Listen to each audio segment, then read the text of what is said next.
Assalamualaikum warahmatullahi wabarakatuh. Pertama-tama saya ingin mengucapkan terima kasih kepada Bapak Diki Suraman MPDI selaku dosen pengampu mata kuliah bimbingan di sekolah dasar. Sebelumnya perkenalkan, nama saya Andi Siti Nur Fadila, NIM 0501201015. Pada kesempatan kali ini saya dan rekan-rekan kelompok saya akan menyampaikan materi dengan judul Bimbingan bagi Anak Cerdas Berbakat. Yang pertama, ada dasar formal dan empirik pelaksanaan bimbingan bagi murid cerdas dan berbakat di tingkat sekolah dasar. Pasal 24 ayat 1 Undang-Undang SPN menegaskan bahwa setiap peserta didik berhak mendapatkan perlakuan sesuai dengan bakat, minat, dan kemampuannya. Menurut Wadirman Jojo Negoro, secara statistik jumlah murid yang termasuk anak berbakat sangatlah besar. GBHN pada tahun 1993 mengamanatkan bahwa anak didik berbakat istimewa perlu mendapat perhatian khusus agar mereka dapat mengembangkan kemampuan sesuai dengan tingkat pertumbuhan pribadinya.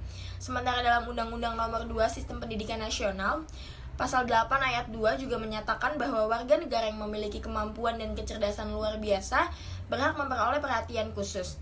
Hal ini dikarenakan anak yang memiliki kemampuan unggul merupakan aset negara. Assalamualaikum warahmatullahi wabarakatuh. Perkenalkan, nama saya Ninin Quratul Aini dengan NIM 0501201011. Di sini saya akan menjelaskan tentang pengertian murid cerdas dan berbakat. Sebelumnya, bakat adalah sesuatu yang inheren, yaitu sesuatu yang melekat dalam diri manusia yang dibawa sejak lahir dan terikat erat dengan struktur otak. Inteligensi merupakan sifat-sifat manusia yang mencangkup kemampuan untuk pemahaman hubungan yang lebih kompleks. Selanjutnya, ada ciri yang umum yang dimiliki oleh anak yang berbakat, yaitu memiliki kecerdasan yang lebih tinggi daripada anak yang normal. Anak berbakat lebih mengacu kepada anak yang menunjukkan kemampuan untuk kerja yang lebih tinggi dalam aspek intelektual, kreativitas, seni, kepemimpinan, atau bidang akademik tertentu. Saya Firda Ismi Aulia dengan NIM 0501201002.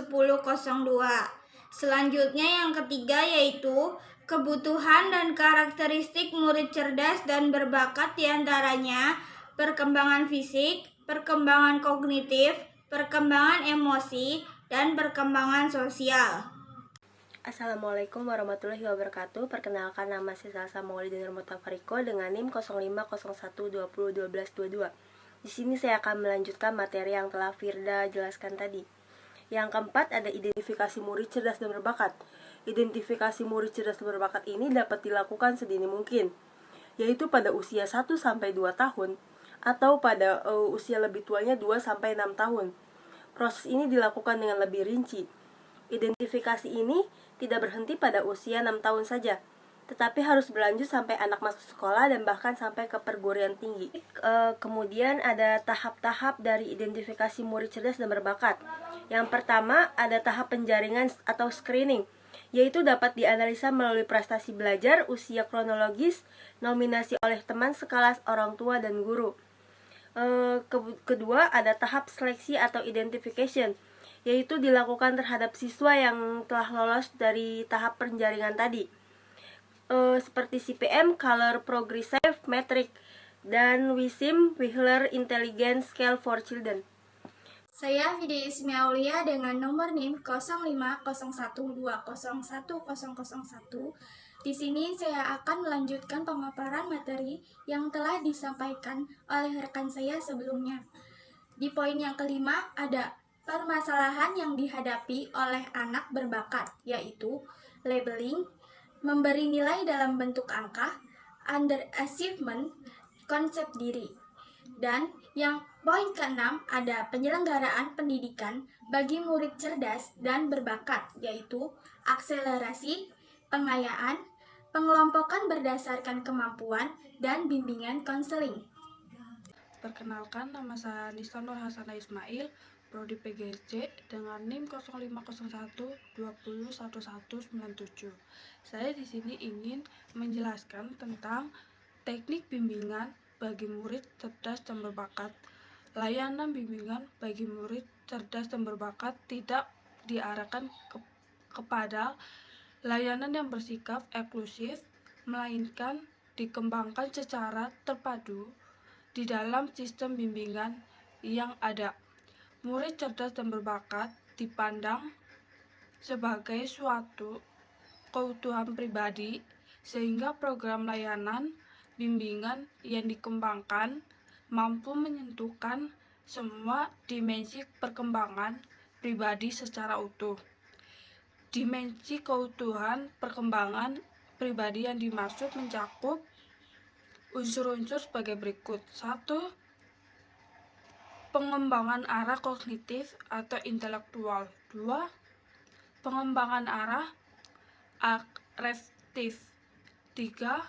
Pengembangan ranah fisik. 4. Pengembangan ranah intuitif. 5. Pengembangan ranah kemasyarakat. Perkenalkan, nama saya Siti Alimah dengan NIM 050 120 12 16. Pembahasan selanjutnya yaitu mengenai penyelenggaraan kelas unggulan sebagai model bimbingan bagi anak cerdas berbakat. Kelas unggulan sendiri yaitu kelas yang terdiri atas sejumlah siswa yang karena prestasinya menonjol di kelompok di kelas tertentu pada sekolah dasar. Program pengajaran pada kelas unggulan yaitu program pengajaran yang sesuai dengan kurikulum yang berlaku ditambah dengan pendalaman materi. Tujuan pendidikan kelas unggulan di sekolah dasar secara rinci mencakup mempersiapkan peserta didik yang cerdas, beriman, dan bertakwa pada Tuhan Yang Maha Esa. Memberikan kesempatan kepada siswa lebih cepat mentransfer ilmu pengetahuan dan teknologi yang diperlukan sesuai dengan perkembangan pembangunan. Memberikan kesempatan kepada siswa yang memiliki kecerdasan di atas rata-rata normal untuk mendapat pengetahuan dan keterampilan yang sesuai dengan potensi yang dimiliki siswa. Selanjutnya, mempersiapkan kelas unggulan menjadi siswa unggul dalam bidang pengetahuan dan teknologi.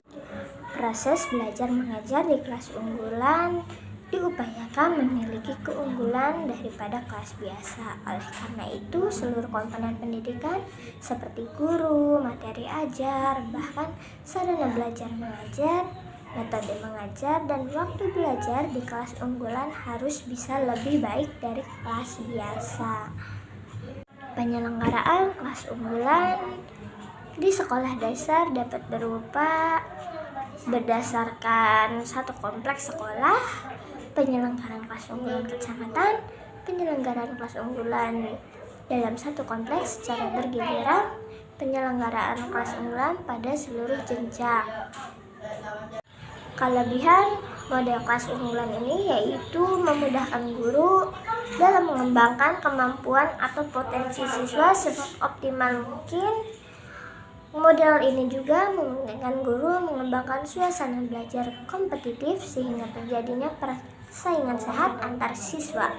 Namun di sisi lain, kelemahan model kelas unggulan ini dikhawatirkan akan menumbuhkan sikap eksklusif elitisme, memiliki perasaan berbeda dari yang lain, bahkan bisa-bisa menjadi besar kepala. Nah, bertolak dari antisipasi terjadinya dampak negatif ini, maka gagasan agar siswa kelas unggulan tetap merupakan siswa dari kelas biasa di sekolah masing-masing atau lazim dikenal dengan pull-out enrichment.